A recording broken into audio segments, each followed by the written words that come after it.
नमस्कार, welcome to accurate yoga. तो दोस्तों स्वागत है आप सभी का।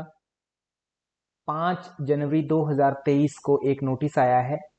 दिसंबर 2022 का जो एग्ज़ाम होने जा रहा है फरवरी में 2023 में, उसके रिगार्डिंग एज के लिए फिर से एक नोटिफिकेशन डाला है। लिखा है हेडिंग में, urgent attention to UGC NET December 2022 candidates applying for JRF specially junior research fellowship में जो अप्लाई करने वाली हैं उन विद्यार्थियों के लिए स्पेशली ये नोटिस है, उनकी एज से संबंधित। तो यहाँ पर ये नोटिस जो भी बच्चे जेआरएफ के लिए फिल कर रहे हैं उनको जानना बहुत जरूरी है। तो इसमें साफ साफ लिखा है कि जो पहले नोटिस आया था, the national testing agency is in process of inviting online application form. Online application form अभी भी भरे जा रहे हैं, दिसंबर 2022 वाले एग्जाम के लिए जो है अभी भी भरे जा रहे हैं, जिसका नोटिस 29 दिसंबर 2022 को आया था। यहाँ पर लिखा गया है, स्पेशली आप हाईलाइट कर रहे हैं, जेआरएफ एज 1/12/2022 इंस्टेड ऑफ 1/2/2023। माने इस लाइन का अगर मतलब निकालें कि पहले जो एक लेटर आया था उस लेटर में जो है एज की जो लिमिट है वो हमें पता है, जेआरएफ के लिए जब फॉर्म फिल करते हैं जनरल कैटेगरी में तो 30 साल होती है एज। ठीक है, 30 साल के बाद में जो है आप जेआरएफ के लिए एलिजिबल नहीं होते, फिर आप नेट कर सकते हैं, नेट के लिए कोई एज लिमिट नहीं है। बट जेआरएफ जनरल कैटेगरी में 30 साल से पहले पहले ही आप अचीव कर सकते हैं, उसके बाद में ओनली आप नेट के लिए एलिजिबल रहते हैं। फिर अदर कैटेगरी के लिए +5 ईयर का जो है आपको एडवांटेज मिलता है। और इसमें जो है यहाँ पर ये लिखा है कि पहले जो है जो नोटिस आया था उसमें गलती से 1 फरवरी 2023 का ऑप्शन लिखा गया था, जो कि अभी जो है गलत हो गया है, उसको सही कर दिया गया फिर से 1 दिसंबर 2022 जो है ये डेट सेट कर दी गई है उसमें। माने 1 फरवरी 2023 को जो 30 साल का हो रहा है या 35 का हो रहा है उसके लिए अभी ये चांस नहीं है। केवल और केवल 1 दिसंबर 2022 तक जिसकी डेट 30 से नीचे है या 35 से नीचे है वही जेआरएफ का फॉर्म भर सकते हैं, अन्य सभी सर अब बाहर हो गए। मतलब बहुत सारे कैंडिडेट्स के लिए एक तरह से ये दुखद घटना हो सकती है, तो इसको ध्यान से पढ़ेंगे, बिल्कुल ध्यान से। तो ये जो है यहाँ पर लिख रखा है कि किन किन को 5 साल की छूट मिलती है।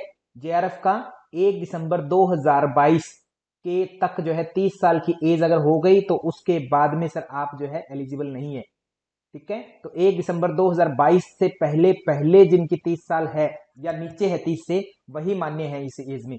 दूसरी बात एक और ध्यान रखें, यहां पर साफ साफ लिखा है कि जेआरएफ जो है not more than 30 years age on 1 December 2022।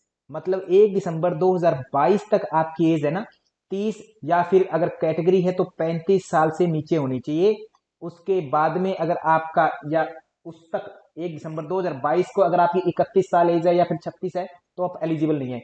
यहाँ पर स्पेशली किन किन को रियायत है sir, OBC, NCL, SC, ST, PWD, third gender, और सर जिनका कोई रिसर्च का एक्सपीरियंस है बट उनका सर्टिफिकेट चाहिए तो उनको जो है मैक्सिमम 5 ईयर्स की सर क्या है प्रोवाइडेड है रिलैक्सेशन, मतलब 5 साल एक्स्ट्रा मिलेंगे उनको। जिनके पास कोई विशेष डिग्री आदि है उनको मिलेंगे। बट असिस्टेंट प्रोफेसर के लिए कोई भी नो अपर एज लिमिट, कोई भी अपर एज लिमिट नहीं है।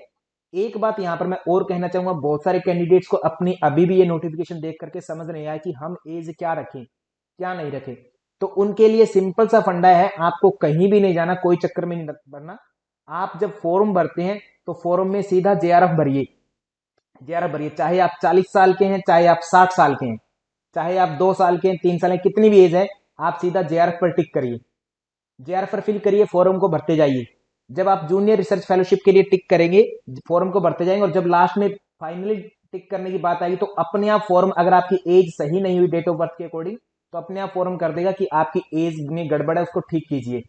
ठीक है, तो आप फिर उसमें सीधा जाकर के असिस्टेंट प्रोफेसर ओनली टिक कराएंगे, जिसका मतलब है नेट ना।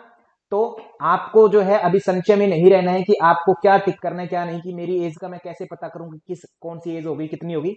तो सबसे पहले आपका काम यही है कि अपने आप फॉर्म में जेआरएफ भरिए।